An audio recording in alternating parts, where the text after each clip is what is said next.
Thank you very much, Board. It's been a very long time since I've been here. This is Deborah Tavares with StopTheCrime.net. I say that because there is a very significant YouTube there on Stop the Crime. And one of the reasons why I was not here for 2.5 years. I used to be a regular attendee here. But Pacific Gas and Electric was intercepted with a download of documents professing the fact that they were going to be using directed energy weapons satellite-based on Sonoma County. That has been up on YouTube with the plan to burn up Northern California. We discovered that Pacific Gas and Electric is operated by and large by Rothschild. Rothschild owns Weather Central and also has a large hand in weather modification globally. And I'm so sad to be here today because I have family members that lost homes. And I live in a county that I call home that is being literally overrun by a power that has not yet been discussed. And I'm horrified and sad to be here right now. Very sad. But the plan to burn up Northern California was real. It was your first early warning. And they were emails that were sent to other government officials knew about this. And I would ask you, please, to watch the YouTube, listen to it, because the second plan of burning up Northern California hasn't yet happened, but it will. It will happen. So Pacific Gas and Electric is Rothschild. Everybody listening can type in pg&e followed by Rothschild. You can also type in Edison International in Southern California followed by Rothschild. You will in fact find out that Rothschild is behind all of the utilities nationwide. This is why our grid is not hardened up against an EMP, electromagnetic pulse. We are literally here as a country and a society, and here in Northern California and elsewhere, at the hands of something larger than what we realize. And I was quiet for 2.5 years. That's why I haven't been here. But I'm here now, and I'm just telling you this. You had an early warning, but you didn't pay heed. It was too outrageous and too outlandish to believe that it was real, but it was. Deborah Tavares, Stop the Crime. Thank you. Okay, Mr. Colangelo? This is Jamie Lee. I'm here with Deborah Tavares, and we're at the 575 Administration Boulevard, or Road, the administration building that's holding a meeting today. And here's Deborah Tavares, who's been attending the meeting all morning. And we want to get a little bit of what she's seen. It's been a pretty incredible morning. But before we start that, Deborah, why don't you hold up the newspaper from this morning of the Press Democrat and open it up there, just unfold it. And what they're showing here is that they found archaeological, historical native Pomo artifacts in the, I don't know if it's Coffee Park or Fountain Grove, but effectively this will become a historical site where they won't be allowed to rebuild based on Native American history. And so this is another way they're going to keep people from reoccupying the land. In Glen Ellen. Glen Ellen it is. And we expect to see more of these finds come out. So Deborah, what did you see today in being there for the first 3 hours of this full-on meeting that includes a bunch of media, Board of Supervisors, FEMA, and who else is here? Okay, so I'm here today because we received a media advisory of this meeting held in at the Sonoma County Board of Supervisors. And it says they invite community members to attend and provide input to guide post-fire recovery efforts at a workshop on infrastructure today, Tuesday, February the 27th, 2018. And there will be other local, state, and federal officials will be taking part as well. So they talk about the topics that will be discussed to include and prepare for a resilient city. It's all about resiliency, fire safety, utility infrastructure, and strengthening and improving our community warning programs. So I want to go over some of the things that I heard in this meeting. It's very diabolical. All the perpetrators of this event are here. They're building up from a planned disaster by the use of directed energy weapons, which you can hear that interview in full by Googling the plan to burn up Northern California. And of course, this is on your site, StopTheCrime.net. Yes, and I am, of course, Deborah Tavares, and I do run the website StopTheCrime.net, where you can find that plan to burn up Northern California as well. But the agenda here today by the perpetrators here in Northern California was to again discuss the community warning program, preparing for a more resilient county. Now, for many of you, I've reported on resilient cities. I would recommend that you go to the YouTube Kill Cities by Rothschild and Rockefeller to understand what resilient planning is all about in your town. This is happening here in Sonoma County, but it's an extension of UN Agenda 21 policies and all the policies in your cities to reduce greenhouse gas emissions. And they're talking about fire safety, utility infrastructure, impact on fire infrastructure, and a discussion. Now, I was able to speak for 2.5 minutes in the first session today, and I told them their first early warning sign was from the emails that Pacific Gas and Electric and pg&e sent 3 years ago, and that it had been out on the internet, and they didn't attend to this. There was no attention paid to this. It was too outlandish to have pg&e and Pacific Gas and Electric talk about the use of satellite lasers on Northern California. And specifically, they said Sebastopol, which is, of course, in Northern California. But there is a second plan on that discussion, the plan to burn up Northern California too, and I advise them that that has not yet happened, but it will. So I would urge everybody to listen to the entire 2-hour presentation. It covers 2 radio shows on the Jeff Rense Radio Network, of which I was affiliated with at the time. But today's meeting is diabolical. This is really like a deadly computer game going live. What do I mean by that? Well, they're talking about deploying cameras throughout this area. They say that it will take about 30 cameras, 20 to 30 cameras. They will have a 150-mile range. They will have infrared so that you can observe in real time, 24 hours around the clock. And they say that it will be a hardened network, and it will be tied up and connected to Amazon in the cloud. And these cameras will be less expensive for Sonoma County, Napa, and Lake counties to deploy, which they said they need them because of fires and earthquakes. These are going to be up in the air, they're putting These are up? going to be, they say that 30 cameras that'll go 250 miles. 150 miles. 150 mile range to do what? Why are they Yeah, to be an early warning visual for fires? In real time on fires and or earthquakes, whatever type of destructive, weaponized weather assault any of us get. These cameras will show them in real time. They say that the first responders will know in real time where to go. And they were talking about how there has been no training in the social science of disasters. And one city council member said that we need to have a monthly training session with all the public here, much like they had in San Francisco years ago with a drop, tuck, and cover.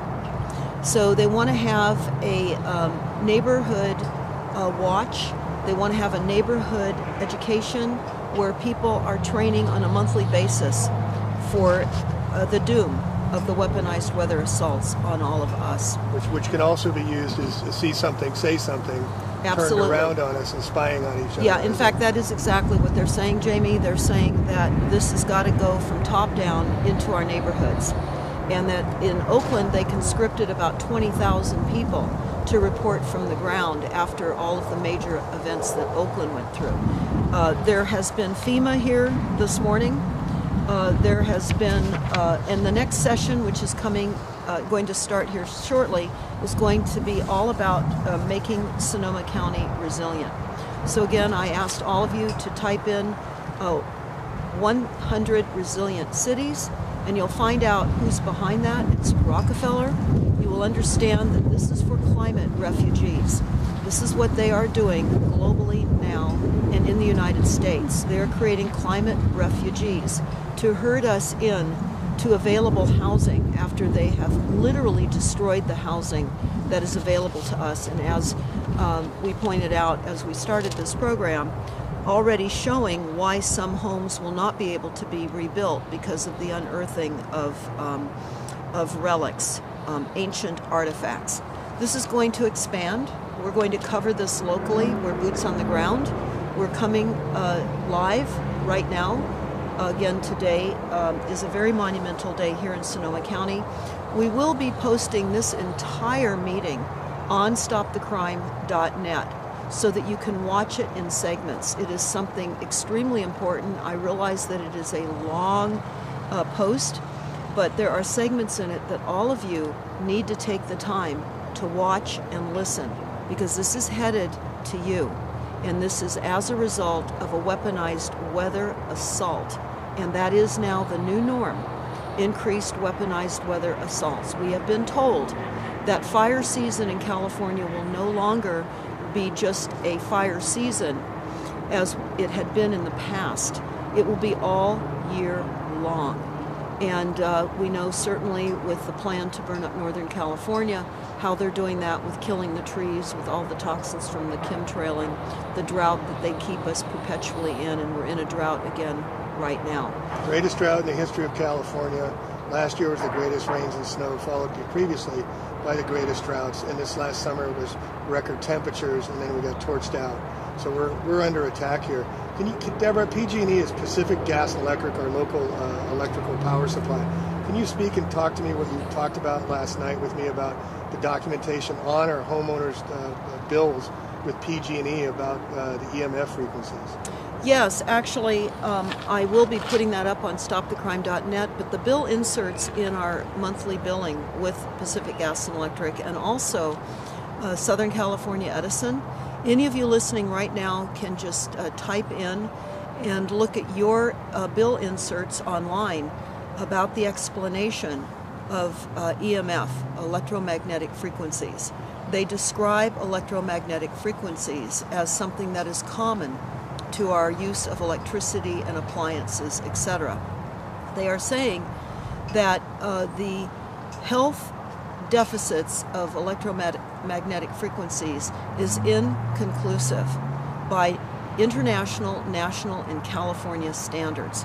While they say there's no known health effects or problems from the electromagnetic frequencies, they then negate what they say by saying, but it is inconclusive, and consensus requires that they continue to review the subject. So what is happening in our bills is the admission from our electric companies and gas companies that they are saying that it in fact does cause health damage. And they're not sure as to what effect it's caused by or how much it's causing, so they must put the disclaimer in the documentation we get mailed every month, correct? And they do. And what they say is that if we're concerned about the amount of frequencies that we're receiving, if we have sensitivity, many people are EMF electric sensitives, they say that you can reduce your own frequencies in your homes by turning off your appliances, not using an electric razor, not using a hair blower, not using your flat screen television set, your cell phone, etc. Turning off your Wi-Fi, moving it away from your head, I think. Yes, moving it away from your head. In other words, they're making it our responsibility to reduce the increased frequencies that they're killing us with. And they've warned us so legally, like all the rest of the drug companies with all the syndromes, they say they've warned us, so it's caveat emptor, it's our responsibility to take charge of our own lives and what's happening to us. That's absolutely correct. So we will have this up on stopthecrime.net. It will be at the top of the homepage so that those of you who have not received this in your billing, you can see what they're saying to us in our bills. It's diabolical. And there's other meetings like the 5G going in here, as we've chronicled before. There's 4 meetings going on because there was a newspaper article about people protesting putting in the 5G, and now they're hosting 4 meetings as well. These are happening one on top of the other very, very, very quickly as people are not allowed to move back in their homes yet, and there's benzene in the soil, so some of the escrows are being canceled as potential buyers and vulture capitalists are moving in. Well, Jamie, what is also very horrific is that at a water meeting that we attended just last week, they said that because of the 324 homes in a specific area in Fountain Grove, which is just above the Hilton Hotel that burned here in October of 2017 during the U.S.'s history most costly fire, and we're still with body counts now. We still don't know how many people were killed and or murdered as a result of this fire. But what they're saying about these 224 homes, of which there were only a few homes left standing, the water started to taste bad and smell bad, and so those few occupants that were still able to live in homes that were there reported it. The county has had lab tests. They found benzene in the water. They started taking water bottles up to these people, and of course that doesn't minimize their showers, their sinks, their laundry. They were also told not to water their landscaping because the benzene, which is of course cancer causing and other kinds of ailments before you die of cancer, they said don't water your plants because it will seep down into the groundwater table. So there's still people living up in Fountain Grove, which we now call Fountain Grave, drinking and being exposed to benzene. But what they also said at this meeting was that the city would issue building permits for rebuilds in that specific benzene-contaminated area, but they would not be issuing occupancy permits because the benzene and the infrastructure of the water system would have to be replaced, and they're still working at getting to the bottom of this contamination, of which they claim they don't understand what the bottom of the contamination is, just like they're saying they don't know what the reality of these fires are, and they still haven't weighed in on that. 4 months later, they still cannot tell us officially, with all their experts and forensics, fire forensics, and Captain or Chief Ken Pimlott of CAL FIRE. I called him out directly. Shame on him for not being able to even give us an idea of how over 60 fires started in the middle of the night and started out of nowhere when no storms were forecast. So I wanted to kind of finish this on a positive note. I went to a wonderful meeting that you put together last week, a health symposium, Deborah, and it was so wonderful to see the activists combined with health practitioners. We had holistic people, we had crystal people, we had holistic herbal medicines, we had salad masters, a wonderful gal doing cooking classes, which we're going to do ourselves on using non-toxic cookware, which I didn't know anything about, and that was very educational. But it was a wonderful way to bring communities together. And you know, we talk a lot about dark and doom and gloom, but there are solutions of what we can do. And I saw that last week and got very encouraged and very empowered to see. We talked about activism and what was going on, but we had a solution based of how you can use zeolite, you can use thermaline, you can use shungite. I just went down after the talk and got some shungite for my son and for myself, and crystals for energy healing as well. And preventing the assaults of electromagnetic frequencies on our homes and to our bodies. Crystals are extremely important. We'll be talking more about that as we move through more solutions coming soon, and specifically telling all of you where you can get crystals, because we've made contact with an international exporter of crystals who has opportunity to go into South America to the crystal mines, and he's extremely well known, and he's boxing up crystals and telling people how to position them in their homes and around their property, which does reduce the psychotronic weapon assaults onto our properties. He explained how crystals were our advantage in World War II as quartz in radios, yeah. And that was very, very interesting. And of course, many people are unaware of the importance of crystals. So we really want to underscore the importance of crystals as we find our environment being further layered with frequencies that are happening. What we're also noticing is that the Verizon assault with putting in these additional frequencies throughout our communities is happening throughout the county. In fact, you will find that generally these types of agendas start going through the country. When we first discovered the deployment of the smart meters, it was not just here in Northern California or Southern California. We just happened to notice it when it was already 75% deployed upon us with smart meters. So what you need to do is you need to look and find out what your city is doing with engaging your utility companies or your wireless companies to deploy street lights, to deploy additional additives to all of your existing infrastructure, to prevent dropped cell calls. That's how they'll promote this. And faster downloads of your videos, blah, blah, blah. Yes, yeah. and of course, the frequencies are what is going to absolutely destroy our cellular makeup and cause massive genocide. We also have on StopTheCrime.net a new document. It's entitled Population Engineering and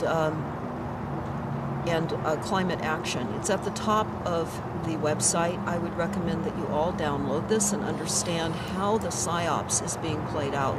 But as Jamie pointed out, it's important to link together with solutions, and that's what we're trying to do here in between reporting during these horrific meetings that we attend. So really want to encourage everyone that's listening right now, we have to engage.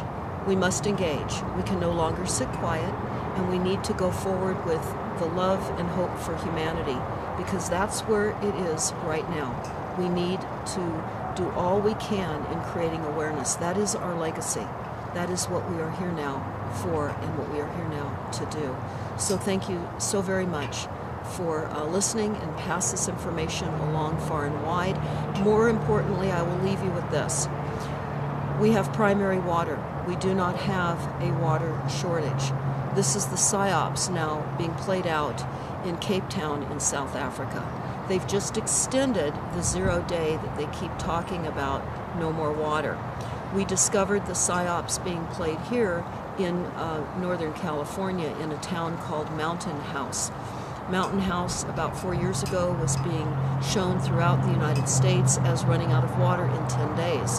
When our research team called some realtors in Mountain House, we discovered that they did not even know that their town was being used as a PSYOPs. So as we looked into it, we found that Mountain House was purchased by Sun Trust in the mid-90s. We researched Sun Trust, which was Rothschild. Mountain House was built as a UN Agenda 21 smart city, fully self-contained. It runs by CCNRs. It has a very peculiar city setup, and the financing for buying homes is through the USDA. And this was just really literally a town set up to create a PSYOPs on limited water resources. They got busted. So you need to understand, we don't have a water shortage. When you hear water shortages being discussed, you need to go out and get the information out about primary water. So give me the elevator pitch on primary water. We did drill down 300 feet, and we got all the water we want? Is that? Well, no, actually, it surfaces. Primary Water Explained is a YouTube. Again, Primary Water Explained will tell you about the depths of water. It always surfaces. It's the process of hydrogen and oxygen. When that merges together, that creates vapor. It must surface as a water form. And it does here in California, and where you live as well, in hot and cold springs. Also geysers that spray up out of the ground endlessly, where oases appear in deserts, sometimes where it very seldom, if ever, rains. Also at the very top of these volcanic mountain peaks in Hawaii, where you see these beautiful cascading waterfalls continuing to flow endlessly. This is primary water. And they blew up the primary water amazing eighth wonder of the world called the Great Man-Made River Project that Muammar Gaddafi created for his people in Libya. That was blown off the map. You can type in the Great Man-Made Water Project and you can watch it being built in Libya. It was an amazing feat. And the Libyan people were given 75% of their water for free. Now keep in mind, this is pure, clean drinking water. We've only been taught about the secondary water cycle, which is rain and snowmelt. Rain and snowmelt is actually the process of the evaporation of primary water. So all of you need to know, we are floating on water. We are the water planet. And oftentimes we don't need to access it deeply, and sometimes we do. So again, Primary Water Explained is a good illustration on how you access water. So creating these false scarcities, we can make a scarce city, and we can control prices just like we do with the oil, now switching to batteries when we've had free energy for over 100 years with Tesla. And what I understand with the attacks on Libya, Gaddafi, there's a wonderful Muammar Gaddafi's manifesto. He had those people living in pleasure. They had free water, they free had homes, free education, and it was a model for the future, and that's why they took him out. And he was just getting ready to back the dinar with gold. He wanted out of the Rothschild network. Just like Lincoln was going to back the greenback and Kennedy was going to switch to the dollar. They will not allow that to happen. And to segue into Bitcoin, they're allowing that to happen, so they want it to happen. It's not just rogue bunch of guys putting it out. They're going to a cryptocurrency and getting rid of the dollar bills, and then soon we'll have tattoos with our old datas on us and the rest of this. And the next segment, we're going to get into wetware. Yes, and I would urge all of you to go to primarywater.org. Share this site far and wide. Our children are getting very depressed, and I just was hearing this morning on the radio, Jamie, that they want 12-year-olds now to take a survey because they're seeing depression in children, and they want to start medicating them and having them go to seek psychiatric intervention. And of course, why not? Our children are being taught that there's just too many people using too much stuff, and that's not true. And we need to do all we can to raise our children up with the idea that the scarcity is not real. It's an entire psyops, building new markets up on top of false scientific realities. So we can do anything that's positive. It's to share the good news of water, plentiful, pure, clean, fresh drinking water.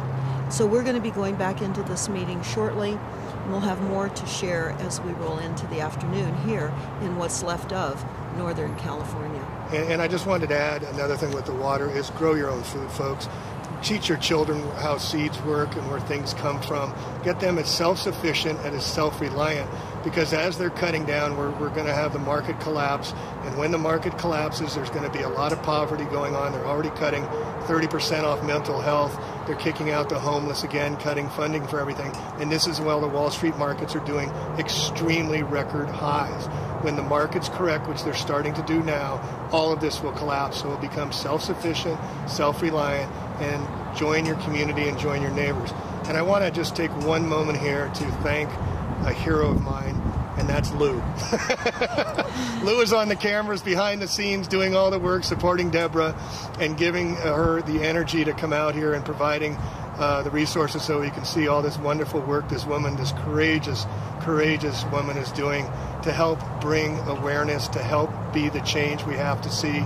And please support Deborah at stopthecrime.net and do it yourself. It's not her doing the work that's going to make it better for everybody. It's all of us taking what she's doing and leveraging off it yourself in your own communities and in your own towns. Well, Jamie, while I appreciate the gratitude given towards Lou and myself, I also want to thank you, because while we only recently met, I want to say that it is so important that all of us connect with people that understand. That will help to fortify all of us. Stay aware. Watch Jamie's channel. What is your channel now? They keep taking you down. They keep taking me down. It's the back to the original one of Plain, A-P-L-A-N-E, Truth. And you can look it up and see how long I'm still up. But this is such important work. And just to make really clear, this is going to happen everywhere, or is happening everywhere, these rollouts. And we're called to these times, folks. It's time to step up on the plate. It's not about you. It's sacrificing for the sacred, like our parents did, like their parents did. And we're going to be the change we have to see. But it's not going to be the end result. We have to start making the change. And thank you, Deborah, for everything you're doing. Thank you so much. And thank you, Lou. Thank you, Jamie. Catch you next time. Hi, Deborah Tavares. I certainly do remind you that pg&e is currently under criminal probation. And Pacific Gas and Electric commiserated with the California Public Utility Commission in that email exchange about the laser DEW that was going to be used on Sebastopol in Sonoma County. So I know that this sounds crazy. It did to me at first too, but it came to our attention because PG&E's smart meter director tried to falsely integrate himself into a anti-smart meter movement. So that's how we came up with this email exchange. I think it's vitally important for you to check that out. I know that you have to work with now the perpetrator, as I see it, of this crime that happened to all of us. But I also want to talk about the smart meters and how the smart meters may have influenced the additional burning of the fires, because the smart meters have caused fires all over the world. And with the pulse frequencies that were occurring that night, which is one of the reasons that that water station near Spring Lake went down, I was sitting at the water agency meeting about that, and they did have to move on over from PG&E because of the pulse frequencies to their generator system, just what was being said to you right now. But it was pulse frequencies. They were browning out. And I know that many people in their homes were browning out too. So I think it's very important to take into consideration how did the smart meters facilitate the fires as well. I'd be curious to know what PG&E knew on the 16th floor of their weather room. On the 16th floor of the PG&E buildings, they have a meteorologist and a weather station. I actually had the opportunity to tour that, so it does exist. I'd be interested in knowing what PG&E knew about the weather conditions themselves that night, being certainly that Rothschild is involved in Weather Central. Thank you. Thank you for your comments. Mary Morrison, I have you next, followed by John Schaefer. Deborah, thank you very much for being here. Thank you, Mary. Yes, you are talking about the wrong way. You let your exploiters talk at length here. They all want more staff and more money to take care of this problem, which you are not addressing. This is melted aluminum. This is melted aluminum. I've got all kinds of them. I've got 6-foot-long pieces at home that I collected. This is a metal pan that went through it. It didn't melt. That's because the heat of these explosions was right around 1,400 degrees. This didn't melt. This did. These were explosions. They were not fires. You all talked about how extraordinary they were.